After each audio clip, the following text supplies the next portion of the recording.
Shalom Uvracha, le passage pour le Chaf Shvat, le 20 Shvat, Perek Chavav, 26e chapitre du Tanya.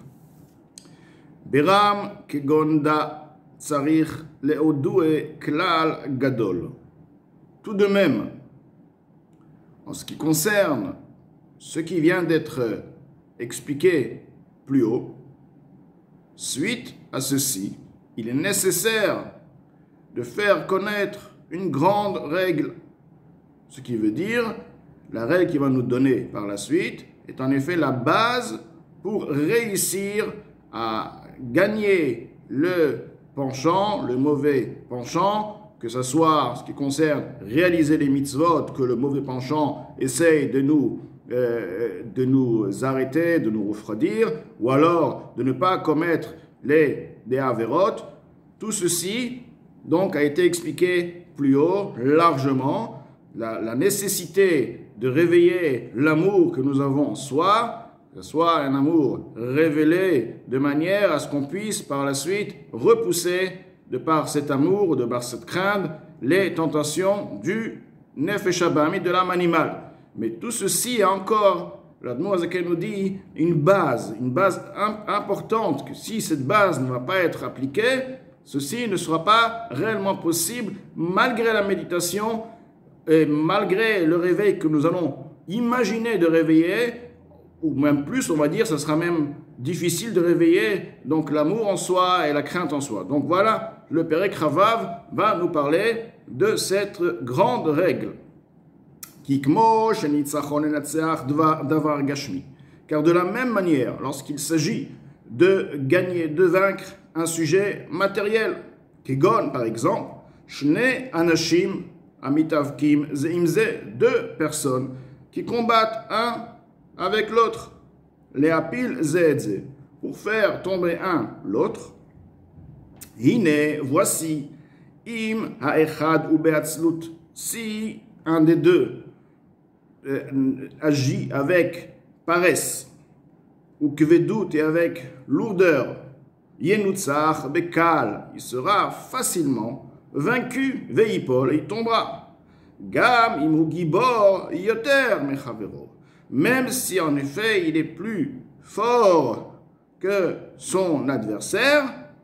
Pourquoi? Étant donné qu'il n'utilise pas ses forces. Il est fort, il a le potentiel, mais il n'utilise pas. Il n'utilise pas ses armes. Il les a, ils sont là, sans y être utilisés pleinement. Donc, pour pouvoir gagner, il a besoin d'être agile, de bouger. Et là, effectivement, il va gagner. Donc, on trouve ici l'importance de l'agilité. Kacha mamash. De la même manière, concrètement. Benitzachon hayetzer. Lorsqu'il s'agit de gagner le penchant, c'est nous-mêmes. Nous sommes sans arrêt perturbés par le penchant qui nous fait penser, qui nous fait parler, c'est le penchant, nous-mêmes, l'âme animale. Il faut continuellement gagner.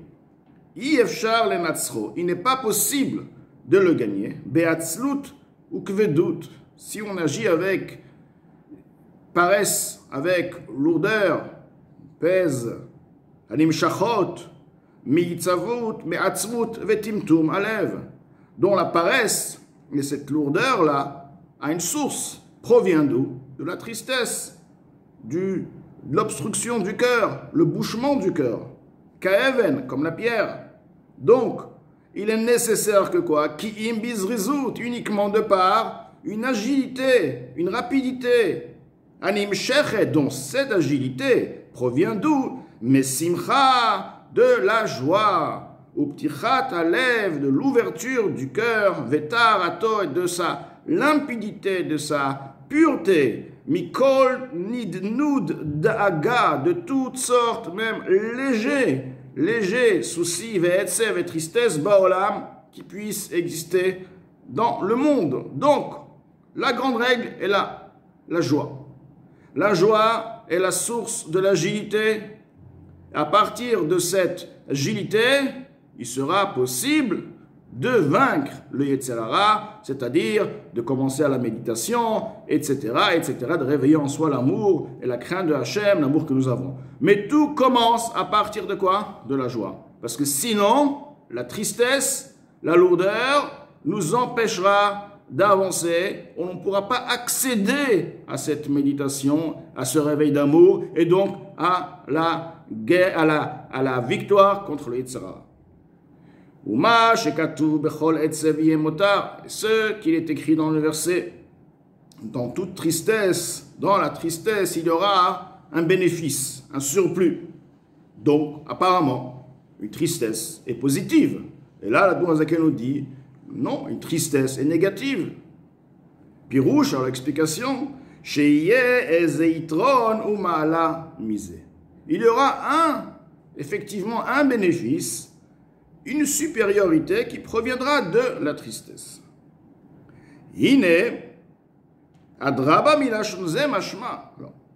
L'explication que l'Admour Azaken nous dit, c'est bien au contraire, il nous dit.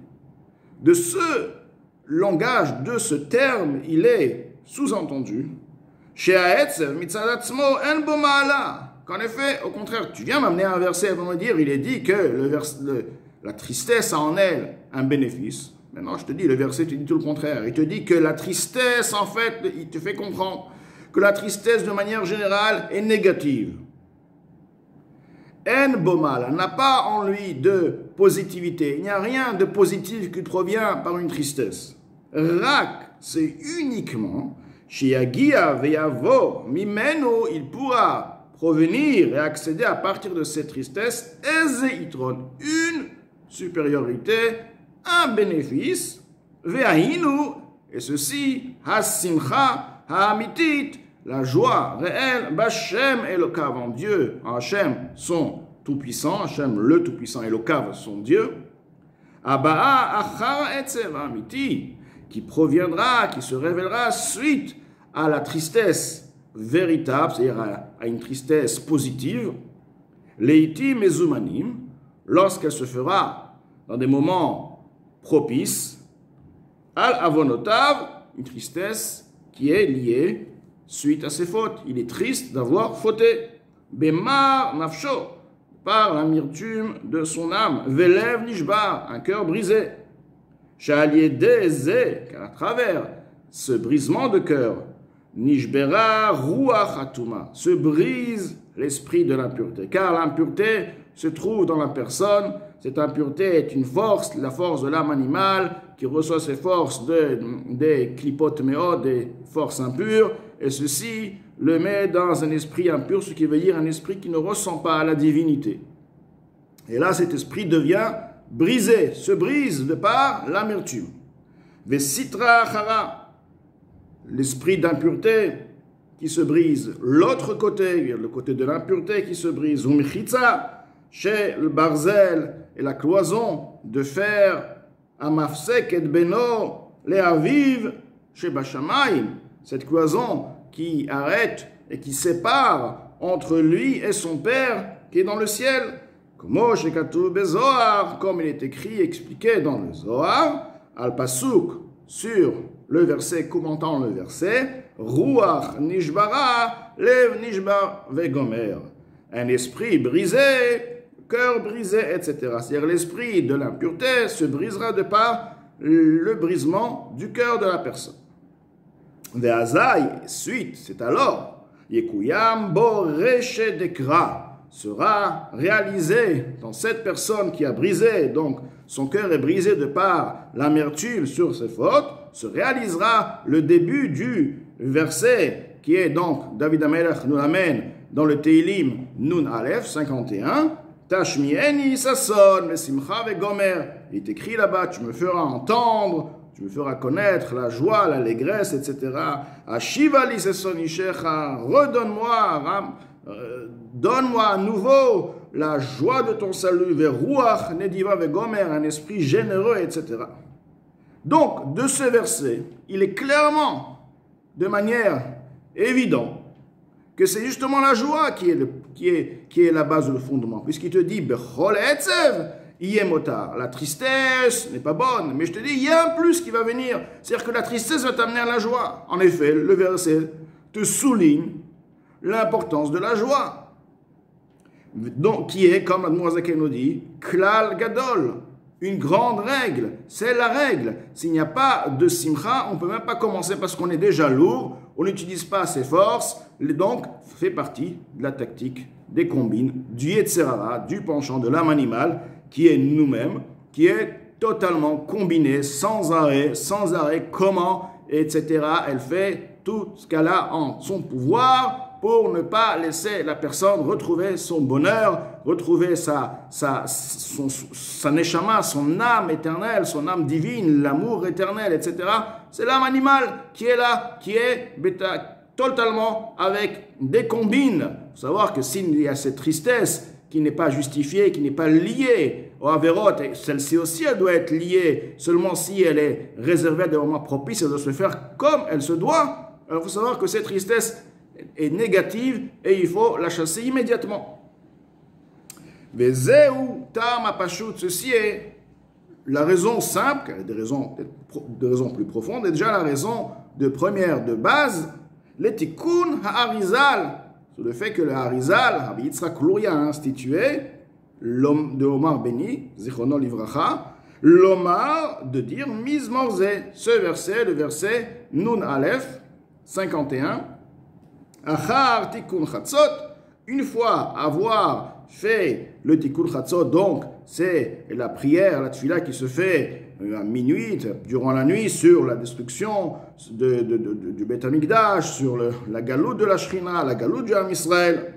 Donc, suite à une fois que la personne a terminé donc, le Tikkun Chatzot, donc la Harizal a institué d'ajouter et de lire le Mizmor Nun Aleph, ce Mizmor qui a en lui donc le concept de la vraie Teshuvah et le concept de la base de Avodat Hashem qui est la Simcha. Kodem Halimud, avant l'étude, car suite à Tikkun Chatzot est écrit, il faut ensuite étudier, mais entre les deux, il faut dire donc ce Mizmor. Kedei lilmod besimcha amitit, pour que la personne étudie avec une vraie joie. L'amertume de Tikkun Chatzot est là, personne donc est amertumé sur la destruction, sur le galout, sur les fautes qui ont causé, ils sont toujours dans la même situation, des centaines, des milliers d'années, ça ne se termine pas. La personne est totalement perturbée et triste. Là, il va donc lire maintenant ce Mizmor qui va lui ramener la joie, car le Mizmor nous souligne l'importance de ce salut qui est cette simcha, qui est la base même de la vie de chaque juif d'Avodat Hashem. Kedelilmod, besimcha amitit, pour étudier avec une vraie joie, Bashem en Dieu, Abba, Achar Etzem. Cette joie provient suite à la tristesse, Sheyesh le simcha zo, cette joie provenante après la tristesse, Yitron, un surplus, qui Yitron haor Abba min hachoshech, à l'exemple de la lumière qui provient suite à l'obscurité. Une personne qui se trouvait dans un endroit, obscur, et puis on éclaire, on allume la lumière, la personne va apprécier davantage cette lumière. Alors qu'une personne qui se trouve dans un endroit où la lumière s'y trouve déjà illuminée, on va lui donner une lumière de meilleure qualité. Bon, il va bien sûr apprécier, mais ça ne sera pas, cette appréciation n'aura pas la même qualité d'appréciation, parce que la première est celle qui vient de l'obscurité. La lumière, donc, en effet, a une puissance dans le sens lorsqu'elle provient de l'obscurité. Donc, Abba, Minachosher Davka, qui provient de l'obscurité particulièrement, et c'est justement lié avec Mashiach, après des milliers d'années d'exil, où on ne sait même plus c'est quoi de la lumière, on s'imagine la lumière. Donc on est tellement loin que même comprendre c'est quoi la lumière, c'est quoi le shalom, c'est quoi le bonheur, c'est quoi Hachem.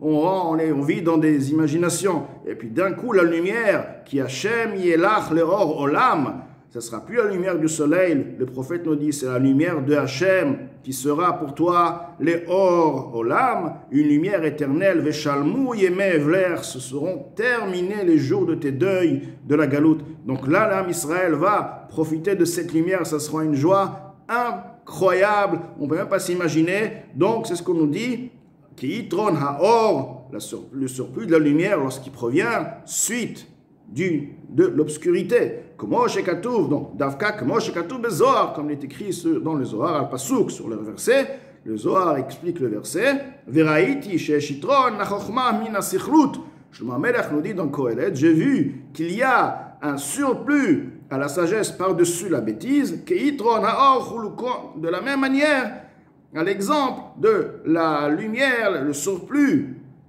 de la lumière lorsqu'elle provient de l'obscurité. Ayin Sham, regarde là-bas, donc quel est le sens de ce verset? C'est-à-dire que lorsque la personne effectivement était dans la bêtise, dans la havérote, dans le noir, et maintenant il va faire teshuva, il va sentir en soi une lumière beaucoup plus que celui qui était toujours dans la teshuva, dans les mitzvot, etc., justement parce qu'il sort de l'obscurité. Ayin Sham, regarde là-bas, donc la personne donc, qui se trouve maintenant dans une situation d'amertume sur ses fautes, bien sûr qu'il va ressentir la joie, et la joie est la base même de Avodat Hashem qui va lui permettre de réveiller en soi Ava, l'amour voilé qu'il a en lui, et la crainte qu'il a en lui, pour par la suite réaliser la Torah et les mitzvot, et repousser, chasser de manière évidente et simple le Yetzer Hara. Vedaï la Mevin, ceci est suffisant pour celui qui comprend. Au Mikra Maled Diber Akatouv, le Noazaken nous ajoute, en effet, ce qui vient d'être dit est un verset clair, pleinement dans la Torah. Tachat asher lo avadta et Hashem elokecha besimcha vegomer. Ceci te parvient, ceci arrive. Tu sais pourquoi? Moshe Rabbeinu nous dit, parce que tu n'as pas servi Hashem, ton Dieu, par la joie, etc. C'est-à-dire que la joie est la base même de toute la Torah et les mitzvot. Pour servir Hashem, il faut avoir la simcha. Donc ici, l'explication qui peut être aussi donnée, c'est que si tu aurais servi Hashem avec joie, tu aurais surmonté ton Yetzer Hara, tu n'aurais pas fauté, tu aurais par la suite donc pas eu cet exil et tous ces problèmes. La base même, c'est la lourdeur, la tristesse qui provient de par justement cette lourdeur, cette tristesse des sujets du monde qui n'ont pas lieu. Donc la première chose, c'est de vivre avec une joie réelle. Et l'Admor Zaken va nous expliquer par la suite le concept de cette joie-là. Venoda, la kol pirusha Arizal, la pasukze, il est connu à tous l'explication du Arizal, Rav Yitzhak Luria de mémoire bénie, sur ce verset-là, comme quoi la base même de Avodat Hashem, c'est justement la simcha, et à partir de la simcha, donc il est facile de surmonter, il est facile donc d'arriver à ressentir, à réveiller en soi, non pas seulement la joie qui est donc là, mais aussi de l'amour à Hashem. C'est une vie pleine de sens, et de l'amour et la crainte, et dans Avodat Hashem, et la Torah et les mitzvot, et de manière générale, la vie de la personne est d'une autre dimension, d'une autre qualité.